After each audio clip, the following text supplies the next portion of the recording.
All right, so here we go, guys. Super awesome video today. Hormozi came out with a new video, brand new, 3 hours ago, building a brand, but on easy mode instead. Super excited to react to this one since at Laney Media, this is what we literally do, is marketing and business consulting type content. So this is right up our alley of actually building a brand that's going to generate sales for you and your business for years to come. So excited to add what knowledge I have to this, and also like learn what the GOAT, learn what Alex Hormozi has done with his multiple brands, whether it was Allen, Gym Launch, or acquisition.com, or any of these other companies he has invested in or started along the way, because obviously he has provided an immense amount of value in that regard. That being said, if you haven't already, please subscribe to the channel. It makes a huge difference in me making content just like this for you. Also, be sure, if you haven't already, be sure to check out my other long-form content that are not my live videos. My live videos are typically just reaction videos or Q&As. And feel free to comment any questions you have down below in the chat as well. But check out my other long-form content as well. Creating a lot of videos just to help you grow your business, generate leads, and invest the profits. So that being said, let's just jump into this video, guys. Use organic marketing to get more leads for your business, or you're starting from scratch, whether it's a new department or brand new for your business. I talked to a room full of business owners for 8 hours, and this is one of the best moments that we pulled out of just talking about organic strategy to help them make more money. There are these two worlds where there's like the world that makes money and just... So this is even better because this is what we do, is organic social media marketing. I'm extremely bullish on it. You know, people like Sean Patel or even Alex Hormozi, they'll hate on it, and the reasons why they don't like it are completely justified. It's because it's not super consistent. There's up and down to it. You don't have control, and you don't always have the scalability. But when you are just starting out, you have zero money, and you don't have also tons of time. You might be in your 9-to-5 job. Being able to have a one-to-many leverage where you can post a video and get 200 views, 200 more people know that you're in the real estate business or in the marketing business or in the financial services business, that is absolutely huge and can be a game changer for your business, let alone if a video goes viral, let alone if you learn how to take traffic that makes it to your For You page and turn it into link in bio traffic that converts. All right. So super bullish on all of this content. Love it. Excited to hear what he has to say about it. Just needs traffic in the world that has so much traffic and has no money. And so when you learn how to marry those two, you just make absolutely obscene amounts of money. I mean, like Logan Paul merging with Prime, like he had the audience and the traffic, and then he had a way to make money. Mr. Beast with the chocolate, like he had distribution, he just needed a product. Alex Hormozi needed a product for the distribution base, school, right? Tons of traffic, where do we send it? Right now, if you have paid ads, starting organic will immediately make the paid ads more profitable. Because what will happen is people will look at the ads, then they will look at your organic, and then they will take the next step. Even if they took the next step and booked a call, they will actually show. And if they show, they'll have a higher percentage of closing. Like, don't worry about the views and all of that stuff that happens in the early days. Just keep making it, and just think about it in the beginning as lead nurture. In the early days, it'll be nurture. As you get bigger and bigger, it'll become acquisition. But just from a value perspective, if you can just make that shift, it'll make your life a lot easier. From a scaling organic perspective, I tend to always start with an agency for every new medium or platform that I want to go on. Now, if you don't want to do that, that's fine. I just prefer to buy lessons and shrink my timelines. And so I started with a guy that I think I was paying like $5,000 a month. In no way was he special, basically did nothing. But it kept me accountable to making 3 videos a week. And so I would do that, and he would post them. I still don't really know how to post a video on YouTube. So I say that because if you just focus on making the content exceptional, like it will grow. Like it absolutely will grow. And just... Well, and here's the other thing that's absolutely insane about YouTube is how it just compounds, especially in the algorithm. And you can just look at it over time. Like if I pulled up my analytics here, actually, you know what? F it. F it. Let's do it. Let's do it. Let's pull up the analytics on my terrible account that does not have tons of views. Like if you look at this, I was gone. I was helping farm for 2 weeks, so total blank there. But like if you look at like the last 90 days where I was posting more consistently, you can see, and you get these like spikes where if you post consistently, it starts to compound a little bit. You post a little bit more consistently, it starts to compound. And if you look at this overall, this might not like appear like a lot. It's kind of like randomity and spiking. But the really funny thing is if you look at like a 365-day view where I was posting like back here, you can really start to see like an upward trend overall, where every time I spike, my spikes get a little bit bigger, right? And my followers, my subscribers, they go up a little bit more, and it's like, okay, well, I was spiking a little bit inconsistently here, but guess what? Now I'm getting like, for the last week, there hasn't been a day where I haven't got a subscriber to my channel, right? And of course, I'm only at, let's see, 89 subscribers here. But again, looking at the analytics, watch time hours continue to increase, views continue to, if we look at last 365, continue to like increase, right? The sustainability of it gets better and better, and it begins to compound more and more over time. And the crazy thing is, and here's really interesting, just food for thought for you guys. This is probably why I don't make as much money, because I'm a nerd about all the analytics. I leave the money making to my wife right now. Getting better at it though, guys. Help her make a lot of money. Basically, the interesting thing is like lives, if you look at total impressions, 57,000 impressions off of live post videos versus 48,000 impressions off of videos I posted. So if you look at all of these times where I've posted a video, a lot more posts on those versus lives, right? But I still have more impressions than I do from the lives. So part of it, and sometimes like YouTube, I guess you guys can't see quite all of it. Sometimes you just have to watch and see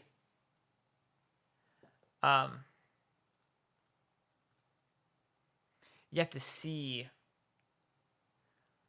what types of content perform better, what gets you more views, and so on and so forth. Because you'd think videos would perform better than lives, especially if you don't have a subscriber base. But it turns out the algorithm just wants more live content to promote over and over and over again.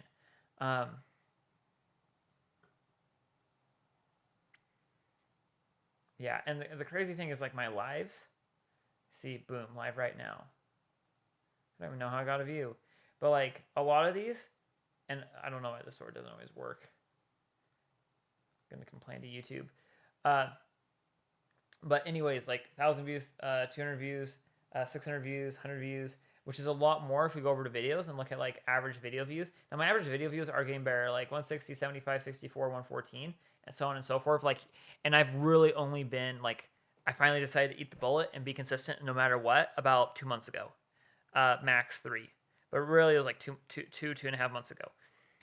And I suspect over the course of the next year, that's just going to compound further and further. One, because I've watched it happen on my wife's channel, but also just as you watch more and more people create content, you see this same pattern over and over again, where it's really hard to get started. Recommendation is do not.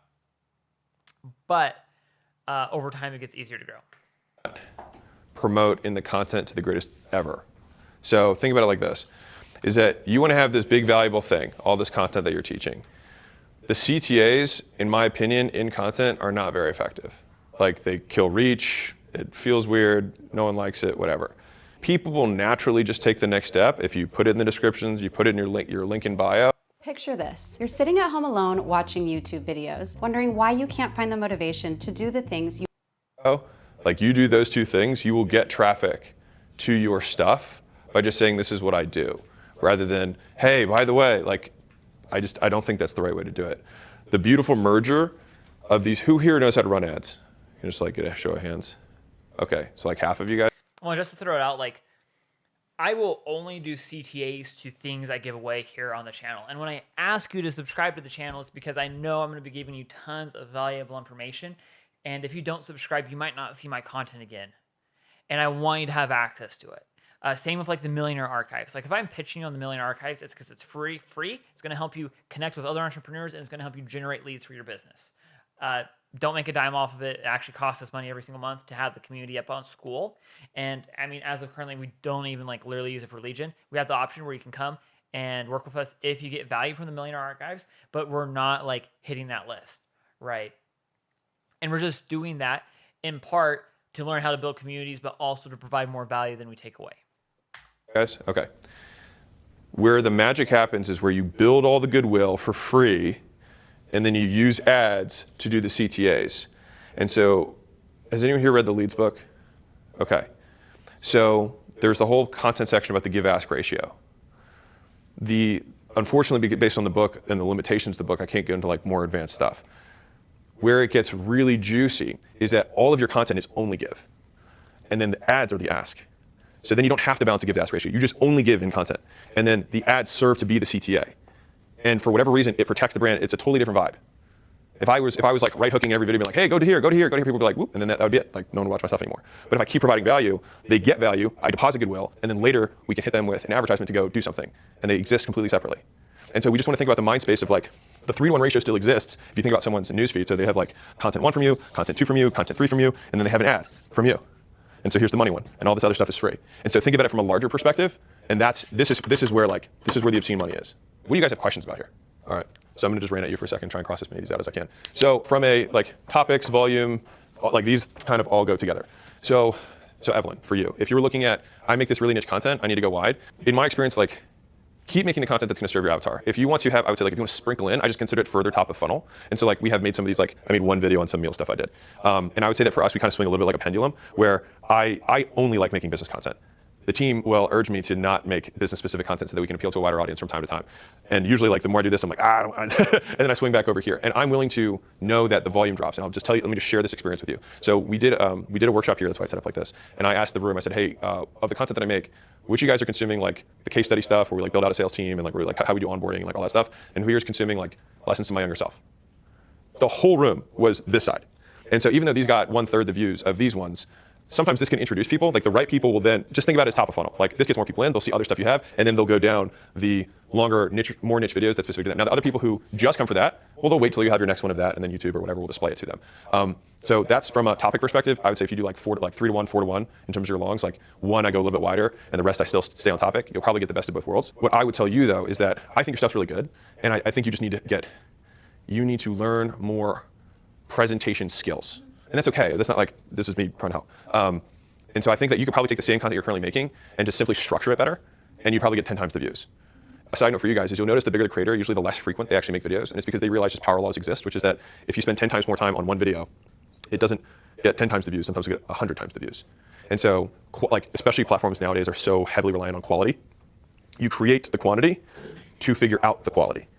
And so in the beginning, more people... All right, so this goes back, classic study that the professor did, I think it was at Stanford, where he said he took a group of students for the entire semester, and he said, one group you're assigned to making the highest quality pot possible out of clay, and then the other group was assigned to make the most clay pots possible. At the end of the semester, who do you think came up with the better quality pot or clay pot? Of course, it was the group that made more pots because they gained more experience in how to mold the clay, work with the clay, pot design, so on and so forth.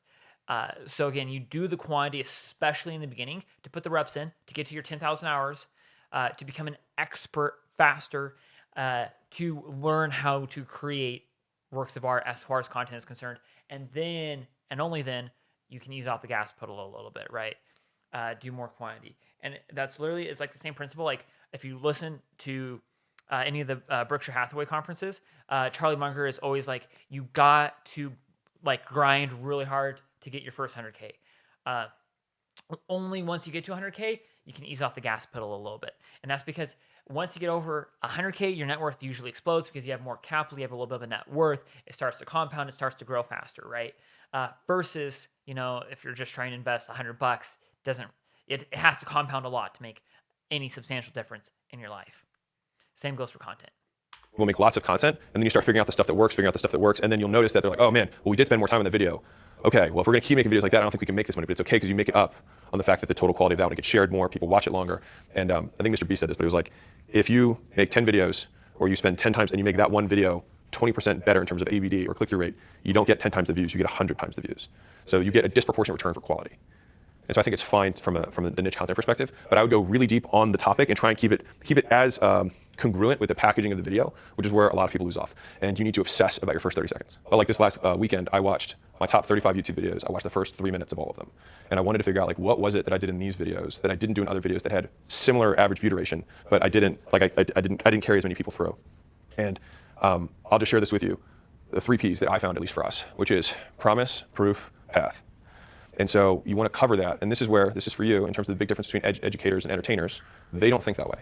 and maybe I'll find out in 2 years I'm wrong here, but this is what I think right now, which is that like there was a huge obsession of like match the exact words of the headline with the first however many seconds of the video, confirm the thumbnail in the background.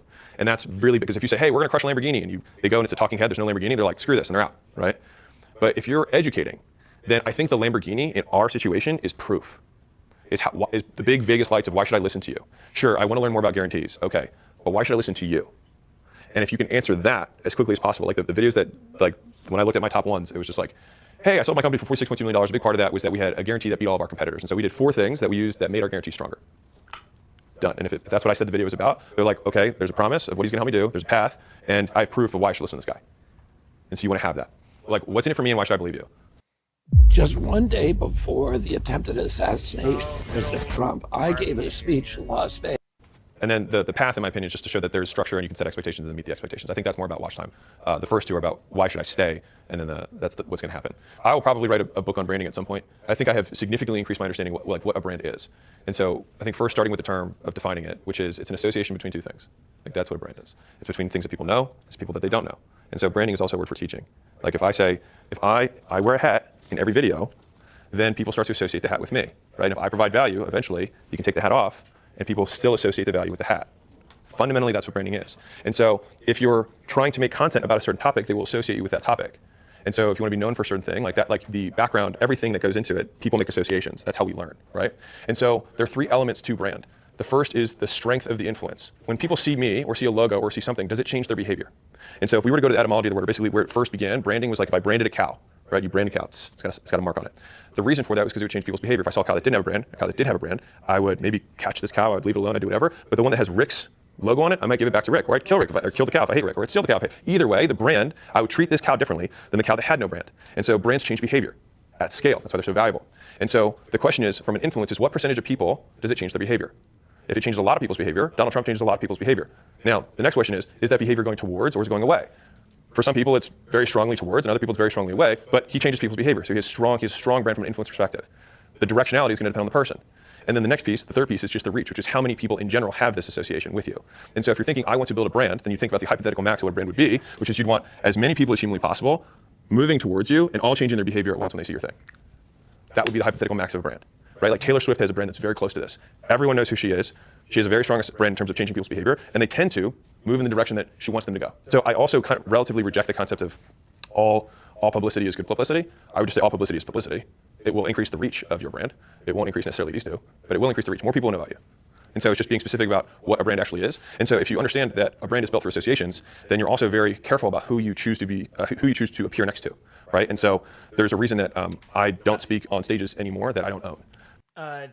Literally takes 30 years to build a reputation, 10 seconds to destroy a reputation. So I think when you talk about association, this is huge. I think what he's going to hit on here with where he speaks, also huge, because if you don't control the product, which is the conference, the market, the other types of speakers, like you might be a legit speaker, but you also might be talking next to a scam artist. You don't know, you don't control that, you're jeopardizing your brand.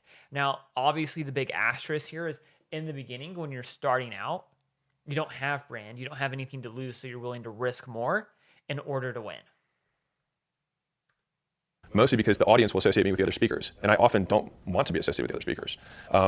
Podcasts, even to a certain degree, have the same thing. They spend an hour with me and this other person, and I've become more and more strict about this to the point where I really don't appear, like I'm not really trying to appear with anyone anymore. You are always going to be the purest version of your brand. Like you are your brand. And so you leaning into more of you is the stuff that's going to accomplish these things. And if some people are turned away from you, that's fine. But what we can do to change that is we try and reach as many people as we can, and we try and provide value to those people so that they change their behavior and ideally go towards us. I just wanted to draw that out for you guys because I thought hopefully that was helpful. Niche versus white algorithm, big picture here, don't worry about it. Like, always just align your objective with the platform. Like, hacks are stupid. Because if you grow off of a hack, like hashtags work or whatever, as soon as they close the loop, because all platforms do, you'll just go down to 0. It's not a long-term strategy. So just why do it in the short term if it's not going to work long-term? The long-term strategy of every platform is to keep people on the platform. And so they want you to make content that lots of people click on, and that lots of people watch all the way through, and ideally watch something else from you. So everything that they do in the algorithm is just to always optimize for those 3 things. And that's not going to change. Now, the math that they do to code it might change, but the objective will always be the same. And so if you align your objective with the algorithm's objective, you will never have an issue. And that goes for shorts, it goes for longs. Like, that's why the hook is so important, because they will see that a lot more people are making past the first 3 seconds, so we will show it to more people. And if a lot of people are watching all the way through, they'll show it to even more people. And that's all it is, because we're aligning our objective with theirs. That's it. Okay. Shorts versus longs. In the beginning, think about a long as just many shorts put together. Just from like, if we had that path that I was talking about, like think about your path as the 7 shorts that you're gonna string together. You just don't have necessarily 60 seconds that you have to get it. You can get to 90 seconds, whatever, but you still structure them the same way. And that will be beneficial for you. But in terms of longs, there's only 3 formats. You've got lists, steps, and stories. And you can intermix all 3 of them. So you can have a list of things and have steps within the list and then tell stories about each step. But all 3 can be intermixed because that's fundamentally like what content is it's lists, steps, and stories. Volume, max. So from a volume perspective, we put out, if you want to like blow your mind, we put out 350 pieces a week, so put 50 pieces out a day across all platforms. I would start with something that you can commit to, and then basically you just keep ramping up. And the big flex on this is understanding where you get double, triple, quintuple dips on content. And so a lot of people don't know this, but the highest leverage thing that I do with my time is I make tweets. Those tweets are actually the life source of everything. So my tweets, which I think you have to have a couple ways that you want to capture. Everyone captures content differently, but for me, if I get an idea, I can tweet it in 2 seconds. It's not hard for me to do that. And so by doing that, I capture moments throughout the day. And then when we do record with the team, they'll pull up my tweets and be like, "What was this about?" And then I have content on that. And then when they're like, "What do we capture in this Instagram?" They take my tweet. And so and then the tweets themselves become reels. And I can also say the tweet out loud and make it a video. And so all of these things all stem from one place. And when I had Gym Launch before I was public, this actually was an old habit of mine because I actually had this big email thread to myself, which was like lessons and failures throughout the year. And every year I kept one email thread that whenever I'd learn something, I would just send it to that thread, so I'd keep it. And I just replaced that with Twitter, and I just now word them slightly better. But I think you need to have a repository for where your ideas are going to go as they come up throughout the week. If you don't know topics that you can go on, look at your calendar, look at every single meeting you had that week and what you spent your time on, and that will give you more than enough content to talk about. Yeah, I had this meeting, and then one of my clients had this issue with her order bump, and it wasn't working, and so this is what we did, right? Great content, but unless you look retroactively, you might not think about it when you're on the spot. And so one is that I document in real time through tweets or emails, do whatever you want. You have notes on your phone. 2 is I look at my calendar. What did I do this last week that was interesting, or like that I learned, or something that came up from a meeting perspective. The third category is far past. So what are the big lessons that changed or shifted my beliefs that are valuable to somebody else? And so you've got far past, you've got recent past, which is your calendar, you've got real time, which you do your tweet dumps on, and then the kind of like fourth category you can look at is what I call manufactured, which is like I lived on $100 for a month, which is much closer to entertainment. I don't really do much of that, but it is another bucket of like topics of content. I started a school community from scratch, and this is what I did. Like that would be manufactured, right? And so that's how I think about it from a topical perspective. That keeps it both interesting and endless. That like we never have a lack of content. Like we always have stuff. How do you get those frameworks out of yourself? Because I think that's one thing that sets you really apart is that you framework everything. Do you have a method for now? Yeah. I actually have an answer to this now. I've gotten that question a zillion times, but I do have an answer now. So like the framework for making frameworks is that even if I'll just use the micro story I had about Promise Path Plan, right? If I have to do something repeatedly and I have to do it over and over again, I want to create some sort of template so I don't have to remake the same decisions or have to resolve the same problems. And so I tend to then drink in a ton of data. So I watched 35 of my YouTube videos, the intros, and then I was like, okay, what are all the things that happen in each one of them? So I wrote them all down. And then I was like, okay, well, this one had 5 things, this one had 7 things, this one had 2 things. Okay, well, what did they all have in common? Well, they all had these 3 things. And so then you narrow it down to what are the few facts, basically delete everything. And if we only had these are the 3 things that they all had. And so this was the same thing when we had Gym Launch. I didn't know how to retain customers. I was really good at selling them, but the gym members Big thing about that is like you can get the data because you have enough volume. So the issue most of the time is always getting enough volume, which that comes in with quantity, and getting your content to the point where you can make these really good decisions. I had industry average churn. And what we did to solve that problem was that I got my customer base. I said, who here has less than 3% monthly churn for 6 straight months? And so there are 20 gyms that had that out of however many thousand. And so I got them on a call and I said, okay, tell me every single thing you do to retain customers. And each one of them had 20 plus things that they were doing. But when I interviewed all of them, all 20 of them were only doing 5 things in common. And those became the 5 horsemen of retention, which just became the framework for how we retain customers in a gym. And so you drink in a ton of data, you get everything, and then you circle where are the commonalities, and then if I want to make it sexy, I try and have them be the same letter. Promise, Path, Plan, easy to remember. Or make it an acronym, something like that. But that's fun, like that's the real process, and then the naming thing is super easy. That's how I make frameworks. Go ahead. What's your take on controversy for content and branding? So I'll say this, and this will hopefully put a lot of you guys at ease. I actually don't think you can be canceled. I just don't think it's true. You can only be canceled if all means of communication that you can't communicate with an audience are removed from you. Like you are unable to communicate. And you stop making content. R. Kelly has been canceled because he also stopped making content. Now I'm trying to think of like the most hypothetical extreme of terrible scenario, right? I would bet, you look at Kanye, right? He can say anti-Semitic stuff, whatever. He continues to make content. And people still continue to follow him. Like you become uncancelable as long as you don't accept that you can be canceled. And I think fundamentally that's it. Now, from a controversy perspective on the sheet that I had earlier about reach, controversy helps you get reach. The other two, maybe not. And so thinking about it's basically the same as getting on a trending topic. Like to me, controversy and trends are more or less the same thing. Like more people on average will be interested, or at least click. It drives. But what do I want them to like? I would not want to associate with a lot of different controversies, so I don't talk about them. I personally don't talk about that stuff. It's just I don't care enough. But yeah, some people do. I don't. If you have a good feel on organic in terms of making content, where the topics come from, algorithm stuff, shorts versus longs, find one person to hire 10 people who's really smart, overpay them. Volume comes from commit to what you can, and then Let's see. Why is there no audio?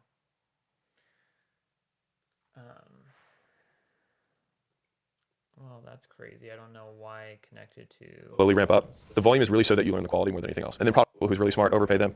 Volume comes from commit to what you can, and then slowly ramp up. The volume is really so that you learn the quality more than anything else. And then product market fit, the customers that you have are going to come from the niche content, even if it's engagement views. So one question. Sure. Agency or start that hires people? I did both.